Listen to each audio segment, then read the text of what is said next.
अस्सलाम वालेकुम dear student, मेरा नाम मेहरान खान केमिस्ट्री विद मेहरान के साथ। और आज का हमारा टॉपिक है वाइटल फोर्स थ्योरी और bio force theory.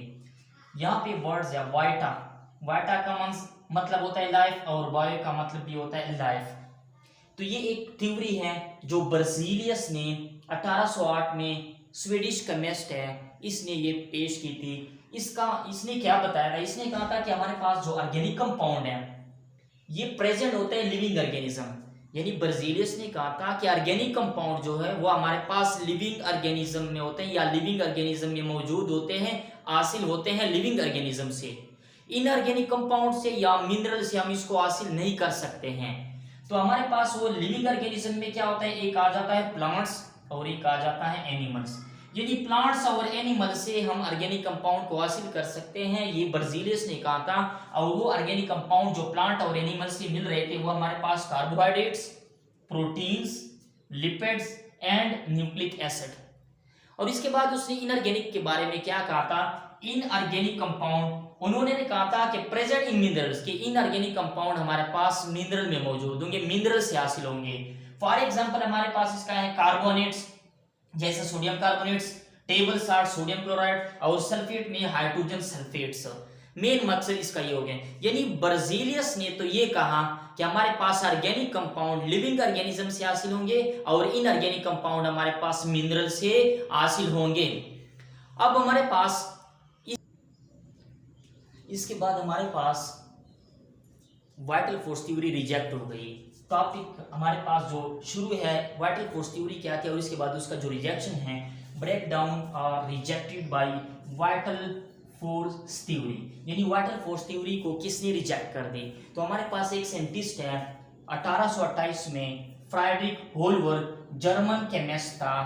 German chemist 1828 फ्राइड्रिक Holberg ने एक और ऑर्गेनिक कंपाउंड को उन्होंने इनऑर्गेनिक कंपाउंड से तैयार कर दिया और उसी दिन से फिर हमारे पास जो वाइटल फोर्स थ्योरी है वो रिजेक्ट हो गई। उसने क्या किया था? रिएक्शन क्या था हमारे पास? रिएक्शन ये था कि फ्राइड्रिक होलबर्ग ने अमोनियम क्लोराइड लिया, अमोनियम क्लोराइड लिया पोटाशियम साइनेट के साथ, अमोनियम क्लोराइड लिया पोटाशियम साइनेट के साथ, इसको उन्होंने गर्म कर दिया, हीट कर दिया, इन्होंने उसको हीट दी। इसके बाद जो हमारे पास प्रोडक्ट बन गया पोटाशियम क्लोराइड और अमोनियम साइनेट बन गया।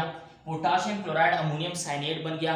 अमोनियम साइनेट इनऑर्गेनिक कंपाउंड है। इसके बाद मजीद उन्होंने हीट बंद नहीं कर दी, मजीद हीट कर रहा था, अमोनियम साइनेट को उन्होंने हीट कर दिया। और अमोनियम साइनेट असल में, और बात यह है कि फ्राइड्रिक होलबर्ग जो है वो ये नहीं बना रहा था कि वो ऑर्गेनिक कंपाउंड बना रहा था, बस एक्सीडेंटली, यानी बस अचानक ही एक इत्तेफाकन हमारे पास ऑर्गेनिक कंपाउंड बन गया। तो अमोनियम साइनेट इनऑर्गेनिक कंपाउंड है, इसको जब उन्होंने मजीद हीट कर दिया तो एक रीअरेंजमेंट रिएक्शन हो गया। मतलब इसी ही कंपाउंड को उन्होंने अरेंजमेंट दे के हमारा अरेंजमेंट हो गया और हमारे पास एक कंपाउंड तैयार हो गया। और इस कंपाउंड को जब उन्होंने चेक कर दिया तो हमारे पास यूरिया। तो यूरिया हमारे पास ऑर्गेनिक कंपाउंड है, मेमल्स की यूरिन में शामिल है, मेमल्स की यूरिन्स में ऑर्गेनिक कंपाउंड। और हमारे पास अमोनियम साइनेट इनऑर्गेनिक कंपाउंड है। तो ये हो गया कि इनऑर्गेनिक कंपाउंड से ऑर्गेनिक कंपाउंड को तैयार हो गया। तो हमारे पास वाइटल फोर्स थ्योरी जो है वो तो बर्जीलियस ने कहा था कि ऑर्गेनिक कंपाउंड हमारे पास लिविंग ऑर्गेनिज्म से हासिल होगा, लेकिन हमारे पास फ्राइड्रिक होलबर्ग आ गया और उसने क्या कर दिया? उसने इनऑर्गेनिक कंपाउंड से ऑर्गेनिक कंपाउंड तैयार कर दिया और उसी दिन से हमारे पास वाइटल फोर्स थ्योरी रिजेक्ट हो गई है। और अब हमारे पास मिलियंस में ऑर्गेनिक कंपाउंड तैयार हो रहे हैं लेबोरेटरी में। आज हम ये हमारा टॉपिक था और कंप्लीट हो गया। अल्लाह हाफिज।